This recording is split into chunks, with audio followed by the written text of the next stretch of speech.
Yes, sir. We had classes. You had your classes, so how do you join?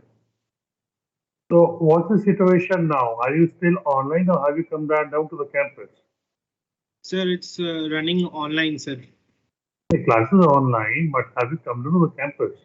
No, sir. The labs and the classes both are going online itself, sir, for a few days. Even the labs, Yes, sir. because the labs are supposed to be held offline, isn't it? Sir, I guess from April they will held the lab offline, sir, because of there will be NSEM regarding the lab. Now we are using the online software tools for using the lab, sir. Okay, and when do you have your some exams, the date? Has it come? Sir, Your according academic to calendar? the official notice, it's starting from 25th April, sir. 25th April. Okay, so we have time, and that will be offline, right? Yes, sir. NSEM is offline, sir. And some is offline. Shall okay then. So let's begin. We were doing non-verbal communication, and we had finished gestures and postures. Now today we begin off with facial expressions. Okay. Now you see our face. It depicts a lot. Okay, the state of how we feel about the world. Okay, is screen visible to all of you? Yes, sir. Okay, so in the screen you see there are four pictures. Okay, the first picture you have a lady who has a palm across the cheek. Okay, and the picture depicts the facial expression depicts that she's in a state of disbelief. Whatever she's heard, she finds it very difficult to fathom it or digest it. Something very untoward has happened. Okay, and she's in a state of shock. The next picture you see, you've got a lady again on a cell phone, mouth wide open, and her eyes and mouth. It suggests that she's very mad at someone. She's yelling or shouting, okay, to the other person at the other end. The third picture, you have got infant and who's crying like anything. Now, an infant cannot say that I'm having tummy ache or I'm hungry. So, if the infant is crying inconsolably, what happens that he's suffering from tummy pain in most cases, or he is very hungry. Okay, or the child is very hungry, they cry like anything. And the last picture, you have got you got a toddler who's very happy, in fact, very elated to see his or her parents, and she's giving a very pretty smile. So, quite so with that, the child has met her parents at the end of the day, and she's very excited to meet her parents. You see these four pictures, okay, the facial expressions of these four people, of four individual is very different from the other, isn't it? You see our face, it depicts our state of mind, like even while we're communicating with someone, okay, the person or the receiver while he sees your face, okay, that while you're speaking, you're trying very hard to speak on something, or you're trying very hard to get your facts across, and your face contours or takes different shapes. Okay, it shows and your eyes. Okay, so when they see your facial expression, they can depict whether you're annoyed or you're happy or you're calm or you're composed. So you see, while you give a presentation or while you are doing your oratory, you need to make sure that your facial expression is in sync with what you are speaking. That means if we are speaking, okay, in a very humorous manner or in a very straightforward manner, the face should not have a very annoyed look or expression should not be like that you are very angry at someone or something. Okay, because the other person they might feel threatened or they might feel intimidated by your facial expression. So you see, just as the eyes are regarded as the windows to the soul, The face is considered the index of our mind. Okay. And the face it gives indication of what one experiences while communicating with others. Like I told you, that not every day is Sunday, isn't it? You might meet some people, okay, in office with whom you're not very comfortable. So when that person comes to you, you either try to avoid that person or if you confronted with the person while you speak to him or while the other person is speaking to you, you scowl or you force yourself to smile. Okay, it's a mechanical smile, and the other person gets a message that okay, you are not wanted because your facial expressions convey something else. Okay, you see, one's experience on communicating with others is of great significance to the people involved in the process of communication. The communication is a two-way process. So while you are communicating, like even now, while I'm communicating, since it's an online mode and you don't have a camera switched on, see, and if you will feel that okay, sir is ranting all the time, when you get into the technicality, some of you might find it difficult to keep awake, or if you are questioned, you don't answer. Okay, that there are some issues regarding the internet connection or the connectivity altogether. So all said and done, you are communicating it in a non-verbal manner. You are sending non-verbal cues. 1 minute.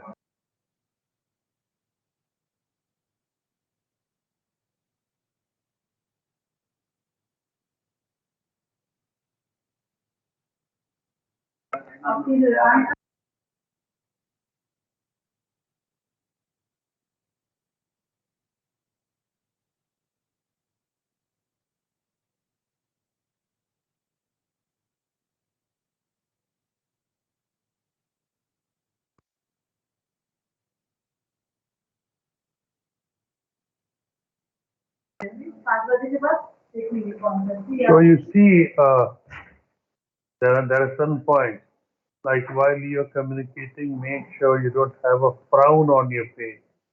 Because if you frown, if you scowl, what happens? The other person will feel that you have an attitude and you're being arrogant or you're being rude towards them. Okay. And if you don't feel like laughing or smiling, don't force yourself to laugh. Or if you're smiling, okay, don't keep smiling throughout because the other person will perceive or will get to know that it's a forceful smile or it's a mechanical smile.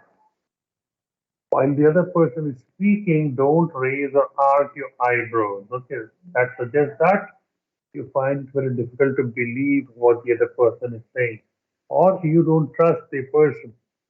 Okay, so you need to let your face suggest honesty, integrity, and conviction in whatever you say or speak.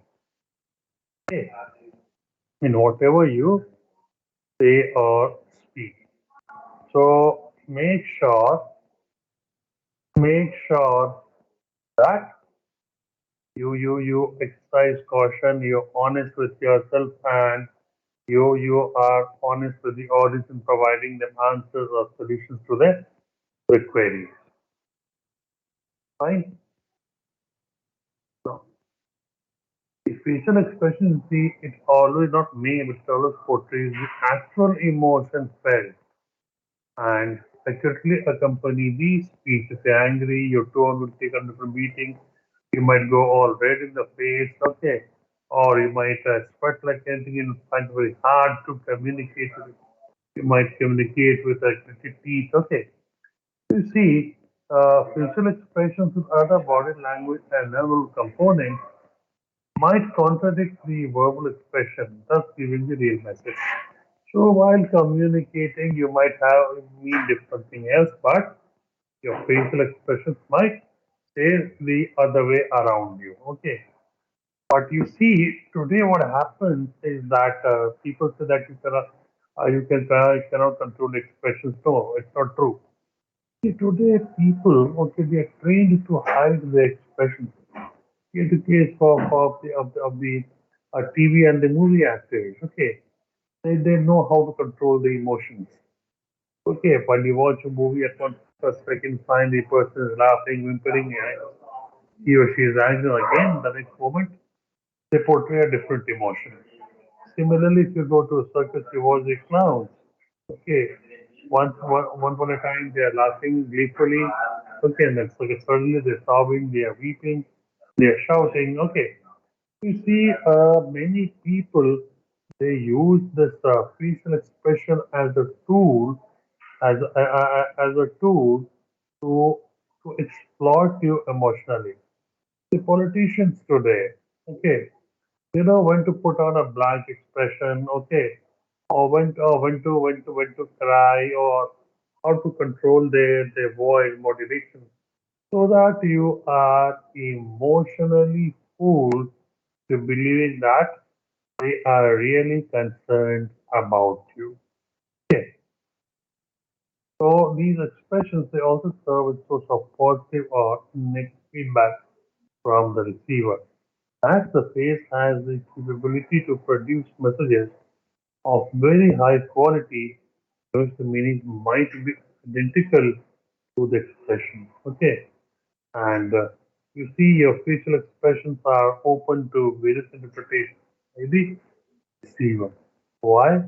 Because according to some researchers, uh, we humans we can emit 250,000 different expressions.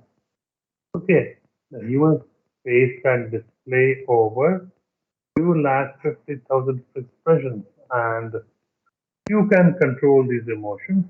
Like you have the people, the Secret Service. Okay, they have a very blank expression about how much you torture them, and they won't say anything. They won't do anything. So they always have a blank expression. Okay, but most of us we generally display our emotions openly. Okay, while we are happy, we are sad. Okay, uh, we squint the eyes.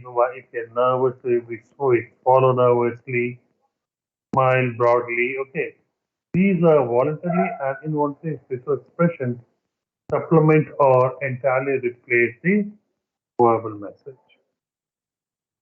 So what facial expressions here?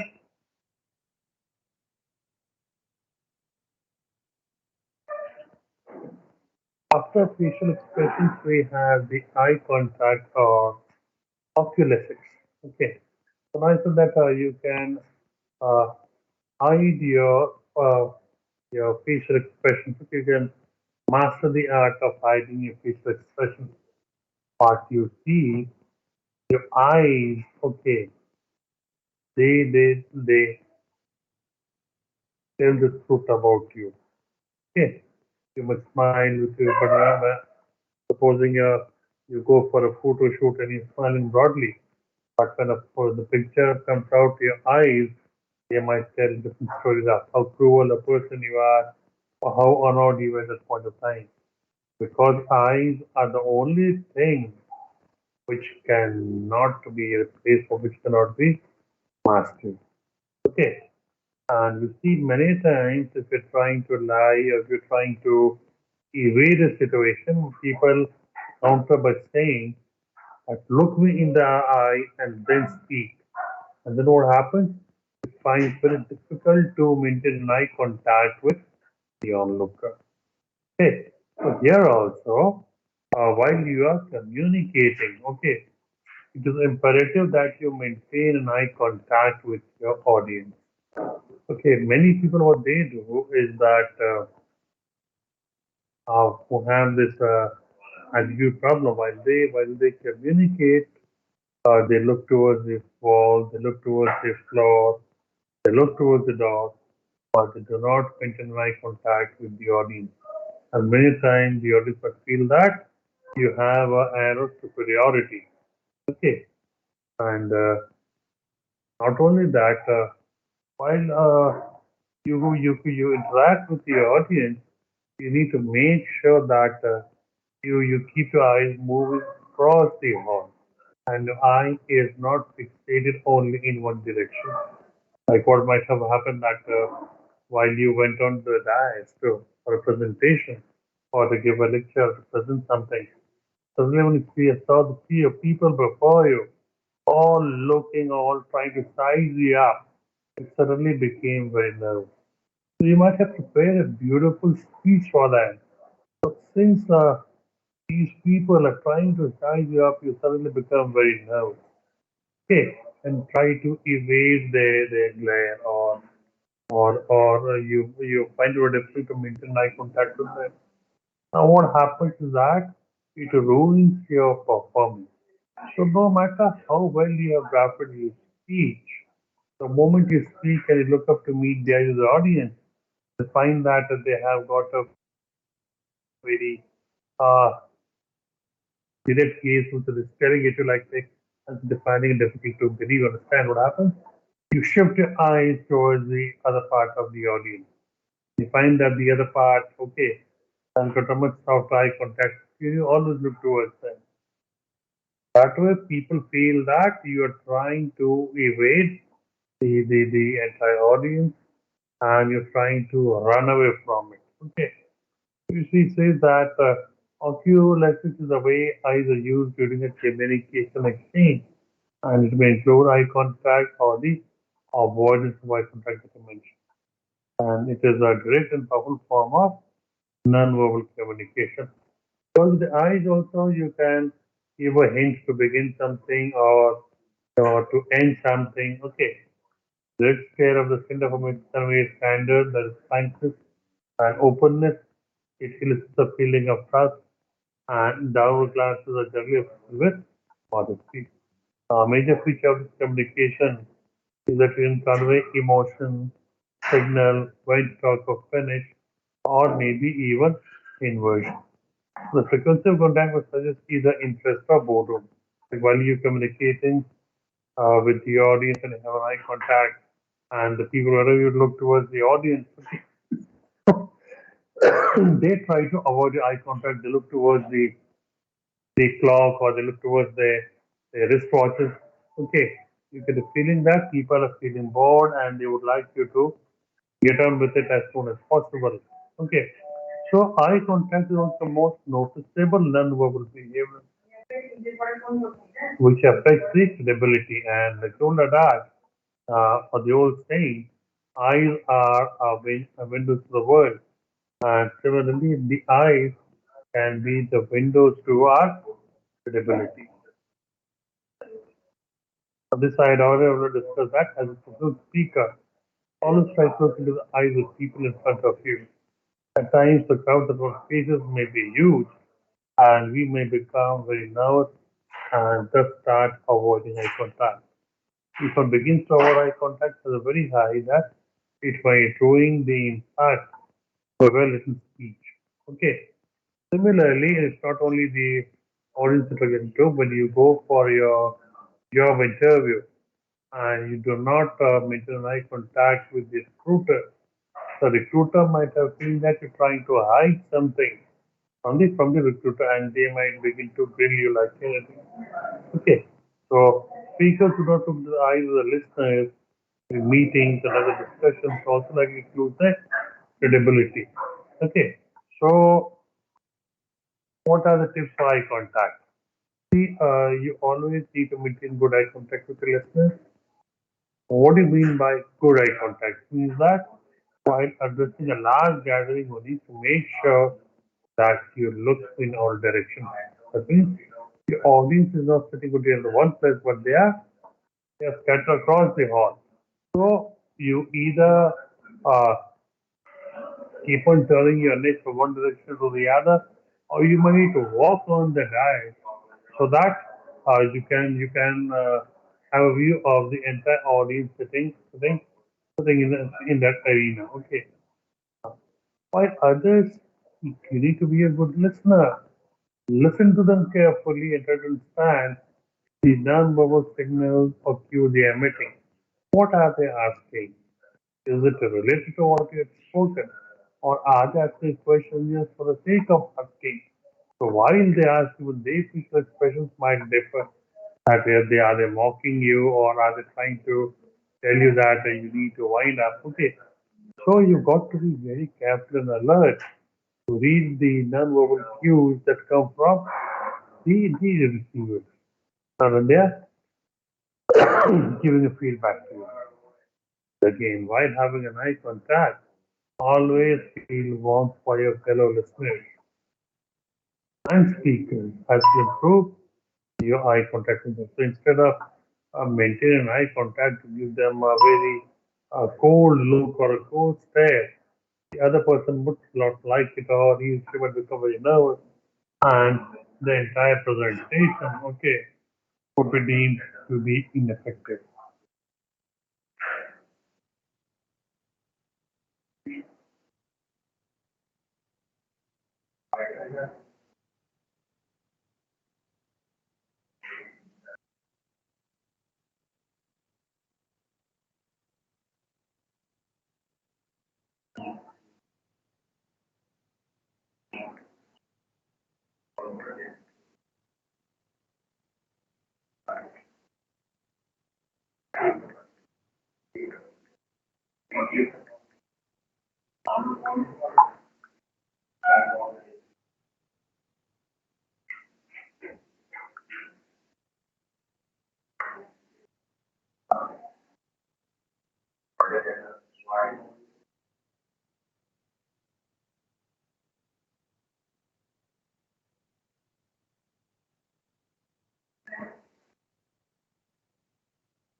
So with this, your body language was done kinetic. Now move to the parallelistic feature. Now you see, parallelistic feature, paralanguage, is not a direct form of linguistic communication. Okay, and you see, while we while we communicate, okay, through various gestures, postures, expressions, body movements, and hands, we can express emotions and feelings with the help of this of our voice. Like if we are happy, our tone is different. It's very sweet when we are laughing, when we're enjoying. Our sound is our voice quite different.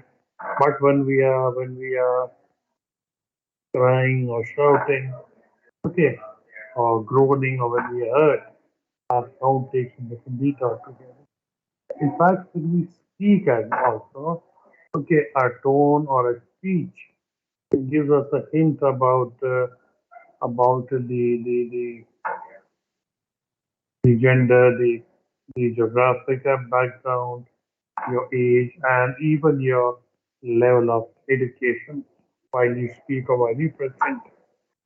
Because you see, when you talk about education or your background age, because as you grow older, your voice takes on a different level altogether. It takes a level of maturity. So we can not pinpoint it accurately, but we can take a guess at your age group might be from such and such bracket. Yeah. Or when you speak, the accent that you might suggest that from which part of the country you belong to. Okay. So you see, this is what parallel language is all about. Parallel speeches. Just like in kinetics of body language, the way you sit, the way you stand, the way you walk, or the way you see, okay, and your facial expression, they all convey a lot about you. Similarly, much more is communicated through your para-linguistic features, even though it is not this form of linguistic communication, but it is more, in fact, much more important than your linguistic communication. Under para-language, we have different features like the pitch, the intonation, the cadence, the voice modulation, and the tone. Now, first is the tone. While we speak, okay, we have a particular tone in which we speak. We speak in a high baritone, we speak in a mid baritone, or we speak in a low tone. Okay. Many times, if you want to express yourself, okay, that you're more superior, use a very high baritone, and the other person might say, please use your tone, आवाज धीरे करें, in Hindi we call it, isn't it? So your tone again tells a lot about uh, what you feel about the other person. Say that tone is used to convey an attitude. It might be done intentionally or unintentionally. And it is very true that there is no such thing as text or verbal utterance without a tone. Whenever you speak or whenever you utter something, you have a tone. Okay. And in most cases, tone is easy taken for granted or perceived subconsciously. That some people might feel that whenever I go to talk to this man or this woman or to this lady, okay, before I could speak or I could begin, the person begins to shout or the physical action suggests that they have lost all interest in me even before I have performed or I have spoken. Okay, and the tone changes. And the tone is very cold. As they want everything to be finished within a few seconds. Okay, so you see, the other person might have a preconceived notion that the receiver does not think well of me. Wherever I go, the moment they see me, okay, the tone changes. Prior to me going to meet him or her, the tone was very different and sweet. The moment they saw me, the tone took on a different beating altogether. Or it went to a different crescendo altogether. That is your tone. Then comes the pitch. Pitch means the rise and fall in the human voice. Okay, like if you listen to a pre-recorded song or music, you can increase or decrease the volume, but you cannot increase or decrease the pitch because it has been pre-recorded. Okay, you cannot do anything with this pitch. Pitch will be either a high pitch, okay, or it will be a low pitch, or it will be a bland pitch. That is in a straight line. You see, in this pitch, it refers to rise and fall of voice, okay. And just like other aspects of our voice, this too plays a very important role in communicating one's ideas with the other people. And it is the pitch that is rise or fall in our voice which expresses our emotions that is conveyed. You see this picture, so it is a measure high, how, or low for voices that I told you at the very beginning. And this is mainly determined by the speed of vibration of our vocal cord. Okay, the higher the pitch, the faster the rate of vibration. The lower the pitch, the lower is the vibration of our of our vocal cord. Now you see, while a person speaks, okay, and he or she, they sound very monotonous. What will happen? People will begin to lose interest. So, as a speaker, as a presenter, they've got to make sure that they complete uh, the height. Okay, by changing the pitch of the tone. If they're asking a question, okay, what do you know? Or can you answer it, please? Your pitch changes. If it's about a curiosity, do you know what happened in Ukraine today? The Russians, okay, they removed all the airplanes today. What is the strategy? Even the US, okay, it's dumbstruck. So why has US removed all its fighter planes? What is it trying to do? So now it's an expression of curiosity. So now when you are expressing such things, your pitch should reflect like that. It should not be on a straight line. So your pitch, depending upon the subject, it needs to go up or it needs to come down. So people who master the use of the pitch, okay, their presentation is supposed to be very colorful. Unlike those people who speak everything, okay, on a straight curve, on a straight line, there's no increase or decrease of pitch. People feel that the person is monotonous and very dull. Okay. Just give me a moment.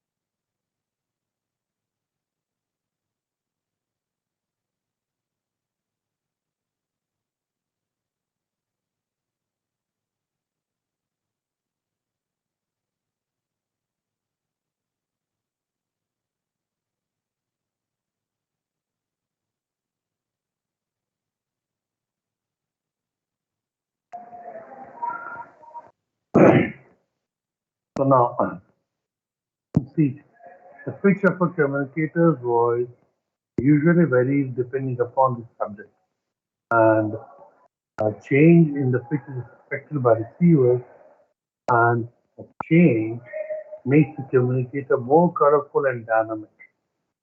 And if you have a monotonous pitch throughout a conversation, people will perceive you to be as incompetent and dull.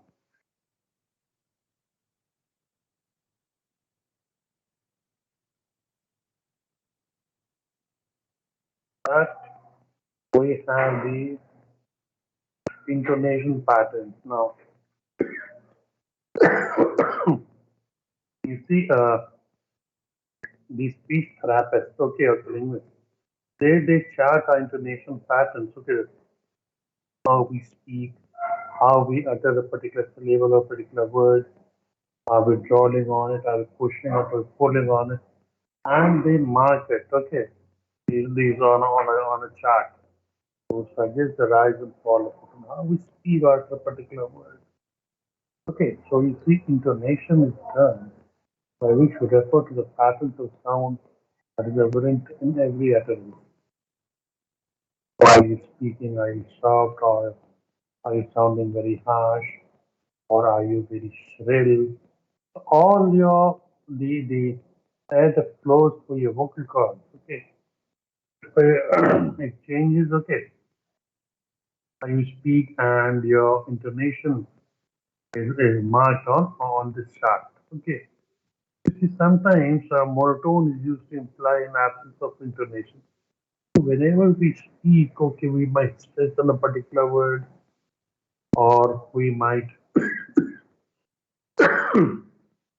speak very candidly. Okay, you see, this might suggest an absence of intonation, and many people might feel that it's a sign of negativity. Okay, or speaker is in a negative state of mind, and this intonation pattern of a language are the first thing the child learns in his or her progress as a speaker, because they observe how their parents are speaking, how they are telling a particular word, how they're stressing on a particular word, a sentence to make themselves more clear. I'll have to stop. I'm having some reading problems. I'm asthmatic. Okay. I have to stop now.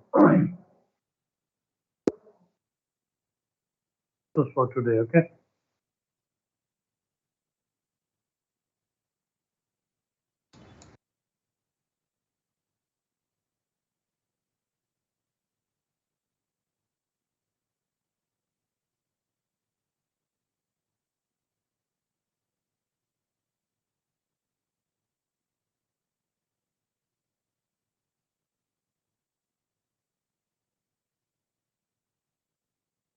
You all can leave now because I'm having trouble breathing. I'm having an attack of asthma.